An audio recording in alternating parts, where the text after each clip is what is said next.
नमस्कार, वंदे मातरम। मैं हूं श्यामगिरी। आप देख रहे हैं हमारा चैनल मुद्दा भारत का। मुद्दा भारत का यानी मुद्दा है महाराष्ट्र में भाषा का। यह भाषा की राजनीति पर देखा जाए तो महाराष्ट्र की राजनीति पूरी तरह से चरम पर आ गई है। अब यहाँ पर हिंदी भाषा के विरोध में मराठी नेताओं यानी कि राज ठाकरे और उनके भाई उद्धव ठाकरे दोनों जन अलग अलग जगहों पर मोर्चा निकाल रहे हैं। हालांकि सरकार पहले से ही कह दी है कि हिंदी भाषा के लिए किसी भी छात्र पर दबाव नहीं रहेगा, ये वैकल्पिक विषय रहेगा। लेकिन राजनीति इसी के कहते हैं कि राजनीति का मुद्दा जो है किसी हाल में छोड़ा न जाए। इसको लेकर राज ठाकरे जो इसमें महाराष्ट्र में अपनी अस्तित्व की लड़ाई लड़ रहे हैं पार्टी के लिए, उद्धव ठाकरे भी अपनी पार्टी के लिए अस्तित्व की लड़ाई लड़ रहे हैं।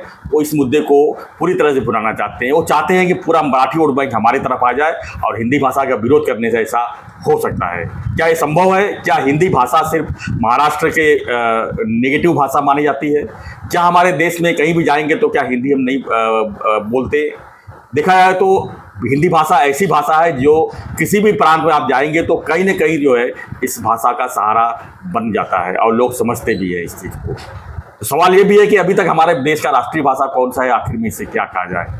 भाषा की राजनीति किस तरह चल रही है, इसी पर हम आप चर्चा कर रहे हैं। हमारे साथ में नवभारत के वरिष्ठ पत्रकार सूर्य प्रकाश मिश्रा जी हैं। हम जानने की कोशिश करेंगे कि ये नई राजनीति नहीं है, इस भाषा के ऊपर राजनीति दशकों से चला आ रहा है। लेकिन अभी जो इस मुद्दे को, अभी यहाँ पर स्थानीय चुनाव है, उसको देखते हुए इस भाषा की राजनीति पर क्या कहेंगे? सर क्या कहेंगे आप? इस बहुत इसमें गंभीर विषय बना हुआ है भाषा। जो आपने भाषा की बात की महाराष्ट्र में, मैं बेसिकली महाराष्ट्र की बात करता हूं कि महाराष्ट्र में हिंदी और मराठी का विवाद कभी नहीं रहा। ये आपको मैं इतिहास में ले जाऊं। इतिहास बताता है कि महाराष्ट्र ने, या हिंदी और मराठी जो भाषा है ना सर, ये दोनों भाषाओं की उत्पत्ति जो है एक ही जगह संस्कृत से हुई है। हालांकि सभी भाषाओं की, तमिल भाषा है, तेलुगु है, उनकी भी उत्पत्ति, लेकिन हिंदी और मराठी इतने नज़दीक वाली भाषा हैं। मतलब आप लिपि देख लीजिए, आप उनका उच्चारण देख लीजिए, दो चार शब्दों को छोड़कर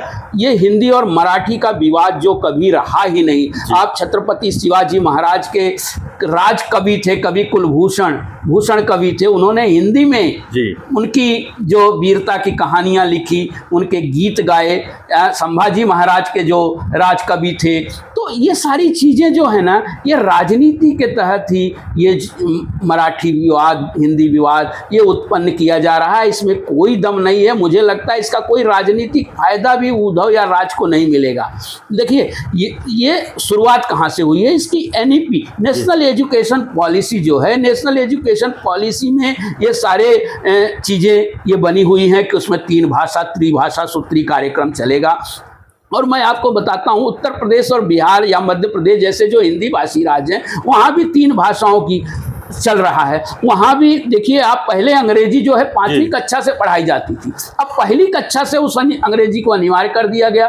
तो वहाँ के लोग अब कहेंगे कि भाई अंग्रेजी हम पर क्यों थोपी जा रही है? बिल्कुल बिल्कुल। तो उसी तरह का यहाँ भी 5वीं से हिंदी पढ़ाई जाती थी, हिंदी ऐच्छिक भाषा में शामिल थी और हिंदी को दिया जाता था। आपने भी पढ़ा होगा मराठी भाषा उसी तरह से ऐच्छिक भाषा में थी। तो ये है कि अब पहली से ही मराठी भाषा या मातृभाषा, एक अंग्रेजी भाषा और एक हिंदी।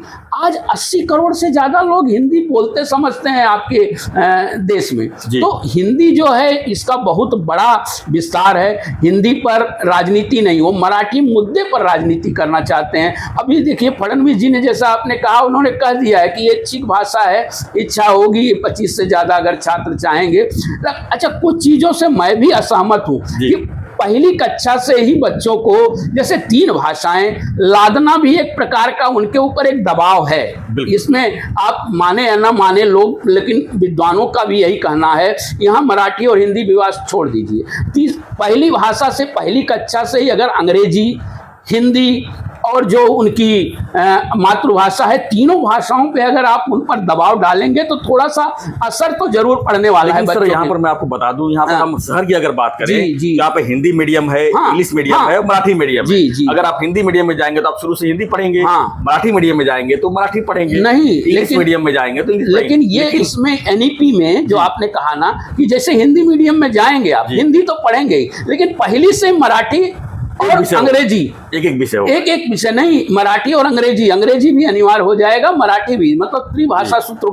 अब देखिए सीबीएसई के जितने स्कूल हैं, अब मराठी का जो अभ्यासक्रम है यहाँ का बोर्ड का, उसको उन्होंने अभी सीबीएसई से ही ज़्यादातर महाराष्ट्र का जो है एनसीईआरटी की पुस्तकें जो नेशनल लेवल पे बनाई जाती हैं, सीबीएसई में जो पढ़ाई जाती हैं, उससे क्या रहता है, आईएएस हैं, आईपीएस हैं, और आपके एग्जाम है नीट का एग्जाम जैसे मेडिकल का एग्जाम होता है, तो उससे जुड़ा जो अभ्यासक्रम रहता है ना, वो बच्चों को ज़्यादा फायदेमंद होता है। तो वो उस तरीके से वो पुस्तकें जो है महाराष्ट्र शासन ने उसको अंगीकार भी किया है, एनसीईआरटी की पुस्तकों से ज़्यादातर लेके अपने उन्होंने बनाए, तो उस दिशा में तो बहुत सही जा रहे हो। लेकिन यहाँ शुरू से ही जो हिंदी मराठी और इसका विवाद उन्होंने शुरू किया, इसमें कोई दम नहीं है। सीबीएसई के ज़्यादा स्कूल आप बताएं, जितने नेता विरोध कर रहे हैं उनके कितने बच्चे मराठी स्कूलों में जाके पढ़े हैं, जो हिंदी का विरोध करते हैं उनके कितने बच्चे मतलब हिंदी नहीं चाहे वो हिंदी विद्यालय में पढ़ते हैं। उत्तर प्रदेश, बिहार, महाराष्ट्र, सारे जो सरकारी विद्यालय हैं बड़े बड़े वो खाली पड़ गए हैं।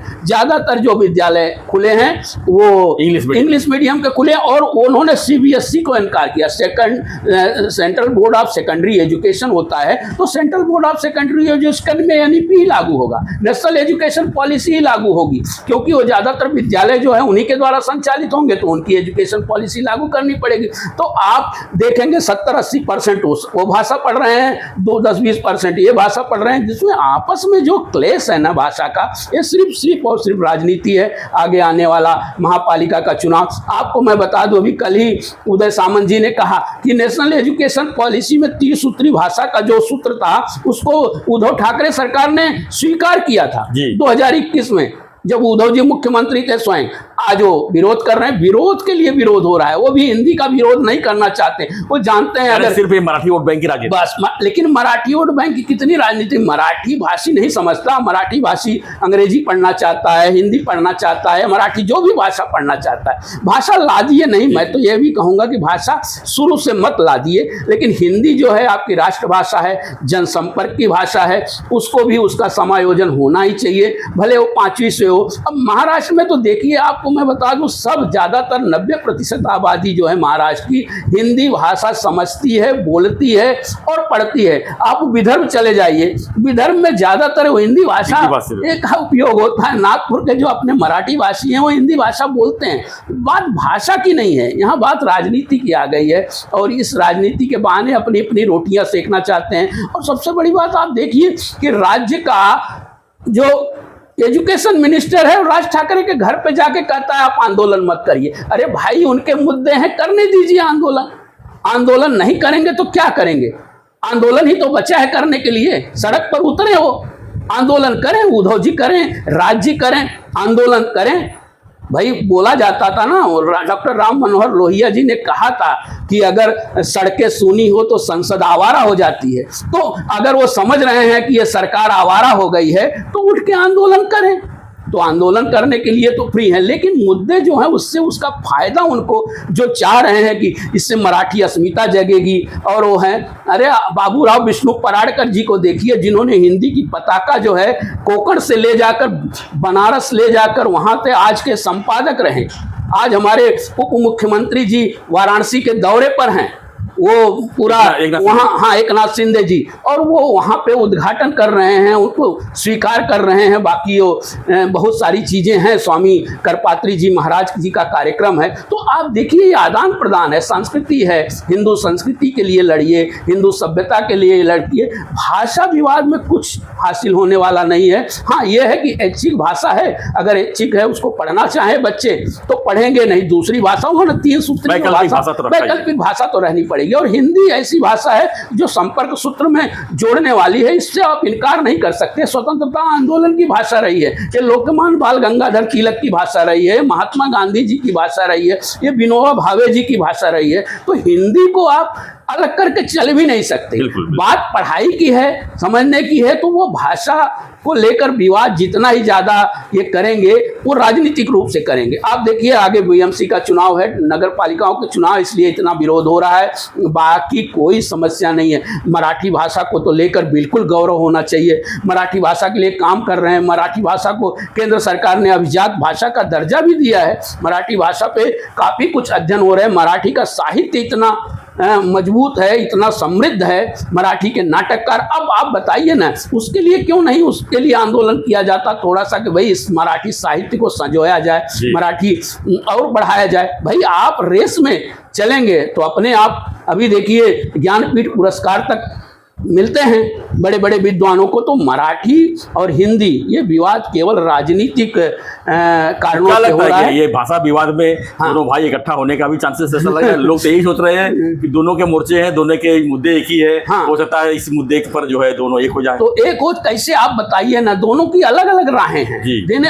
अब देखिए वो जो हैं उनकी अलग राहें। एक बार राज ठाकरे जी की तो राह समझ में ही नहीं आती। उनकी हिंदुत्व की राह है कि मराठी भाषा की राह है, पर प्रांति की राह है, क्या है? उनकी राहें तो बदलती रहती हैं, लेकिन यह है कि वो अपना प्रभाव बनाए रखना चाहते हैं। वहां से अब भाई ठीक है। और यहाँ राजनीति इतना, उनके घर जाने का अर्थ क्या? उद्धव के घर क्यों नहीं गए? उनके घर जाने का अर्थ यही है कि भाई हम आप एक ही हैं, हम आप समझ लेते हैं। हाँ, क्यों ऐसे वो कर रहे हो? तो 2% वोट जो है वो बीजेपी भी चाह रही है। माननीय उप मुख्यमंत्री एकनाथ शिंदे जी का भी एक वो है कि भाई हम मिले रहेंगे, और उद्धव राज को, तो उद्धव राज भी जानते हैं कि हमारे एक आने से हमारा दोनों जन का भला बहुत ज़्यादा नहीं होने वाला है। दोनों की अपनी अपनी महत्वाकांक्षाएं हैं, दोनों अपने तरीके से ही राजनीति करेंगे। मुद्दा मिल गया है, इसको थोड़ी दिन तक चलाएंगे और लोगों को भुनाने की कोशिश करेंगे और भ्रमित करने का काम करेंगे और मुद्दों से ध्यान भटकाने का काम करेंगे। उनको मालूम है 30 जून से महाराष्ट्र विधानमंडल का सत्र शुरू होने वाला है, इसमें थोड़ी सी हम भी अपनी राजनीति चमका लें। इसके अलावा मुझे लगता है कुछ नहीं है। जो है वो सेंट्रल की जो एनईपी है, राष्ट्रीय जो शिक्षा नीति है, उसके अनुसार वो पालन करना है और वो अपना वो चलाएंगे, वो पालन होगा। सरकारें हैं, सरकार का काम है, एक्चुअली स्टेट गवर्नमेंट का काम है उसके, क्योंकि आप देख रहे हैं कि और दूसरे राज्यों में जो बीजेपी की विरोधी सरकारें थी अभी तक उन्होंने उस तरीके से लागू नहीं किया है। जैसे बंगाल वगैरह में भी, तमिलनाडु में भी, आंध्रा में भी इस तरह की समस्याएं देखिए चलती रहेंगी। ये भाषा विवाद तो अपने देश का एक मुद्दा रहा है, लेकिन वो मुद्दा धीरे धीरे गौण होता गया। जब से जैसे जैसे बोलते हैं ना, अब ग्लोबल विलेज हो गया है, ज़्यादातर लोग अब उस तरीके से बाहर निकल रहे हैं, अंग्रेजी को अपना रहे हैं, बाकी भाषाओं को अपना रहे हैं। जो भाषा व्यापार की होगी, मैं तो कहता हूँ वो भाषा चलेगी। जी बिल्कुल। और हिंदी भी अब व्यापार की भाषा हो चुकी है। हिंदी चाहते हैं लोग, हिंदी समझना चाहते हैं, हिंदी करना चाहते हैं। तो उसमें मुझे नहीं लगता कि भाषा इससे, अगर पढ़ाने से ही अगर भाषा अगर बढ़ती तो अब तक बहुत ज़्यादा समृद्ध हो गई होती भाषाएं। अंग्रेजी ही क्यों, अंग्रेजी व्यापार की भाषा थी, इंटरनेशनल लैंग्वेज बन गई, व्यापार की लैंग्वेज इसलिए बनी। और हिंदी इसी तरह ज़्यादा से ज़्यादा लोग उसका उपयोग करने लगेंगे तो होगा। हाँ, पढ़ाई की बात जो है, इसमें कोई साहित्य नहीं पढ़ाया जाने वाला और वो पढ़ाया जाए। भाषा की समझ होनी चाहिए, ठीक है। अगर उनको ऐच्छिक भाषा में भी अगर समझ मिलती है, हिंदी आसान है चूंकि समझने में दूसरी भाषाओं की अपेक्षा हिंदी। अब बताएं, अब संस्कृत पढ़े बच्चे या तमिल पढ़ेंगे, तेलुगु पढ़ेंगे यहाँ के बच्चे, ना ऐच्छिक, मतलब उनके अपेक्षाकृत उनके लिए हिंदी जो है एक आसान है। तो सरकार की अपनी मंशा है, वो अपने तरीके से करेगा। इनको राजनीति है, ये राजनीति करेंगे। बिल्कुल राजनीति कर रहे हैं और करेंगे और करते रहेंगे, और जो आम लोग हैं इसका शिकार भी होते रहेंगे। क्योंकि आज जो है मनसी स्कूलों में जा के धमकी भी दे रही है, आप हिंदी पढ़ा ही नहीं सकते, हिंदी किताबें फाड़ी जा रही है, हिंदी भाषा का इस तरह का बहिष्कार। सतीश भार्गव का जो कविता है, हिंदी है हम, वतन है हिंदुस्तान हमारा, मतलब हिंदी हम हैं तो हिंदुस्तान हमारा है। इसका विरोध तो नहीं होना चाहिए। अमित शाह जी ने भी कल एक कार्यक्रम में कह दिया है कि हिंदी का विरोध जो है कहीं नहीं होना चाहिए। हिंदू एक मृदु भाषा है, इसका सहारा लेकर जो है लोग आगे बढ़ते हैं। ठीक है, मराठी अच्छी बात है, मराठी महाराष्ट्र में नेशनल भाषा मानी जा सकती है, लेकिन हिंदुस्तान की नेशनल भाषा क्या होगी, ये सबसे बड़ा सवाल है। क्या आने वाले समय में हिंदुस्तान की नेशनल भाषा इंग्लिश होगी, यानी अंग्रेज़ों का दिया हुआ भाषा भी हम जो है उसी को आगे बढ़ाएंगे? हिंदी का विरोध इतना नहीं होना चाहिए, इतना कर रहे हैं। हाँ ठीक है, सरकार ने कह दिया है कि इसको ये वैकल्पिक भाषा होगा तो राजनीति खत्म होनी चाहिए, लेकिन नहीं, मराठी वोट बैंक की खातिर जो इस तरह की हो रही है, ये जो है सबको समझने की बात है। तो फ्रेंड्स, आपकी प्रतिक्रिया दीजिए और बने रहिए ऐसी खबरों के लिए। देखते रहिए हमारा चैनल मुद्दा भारत का। चैनल को लाइक, शेयर और सब्सक्राइब जरूर करें। धन्यवाद मिश्रा जी, धन्यवाद। जय हिंद, जय महाराष्ट्र।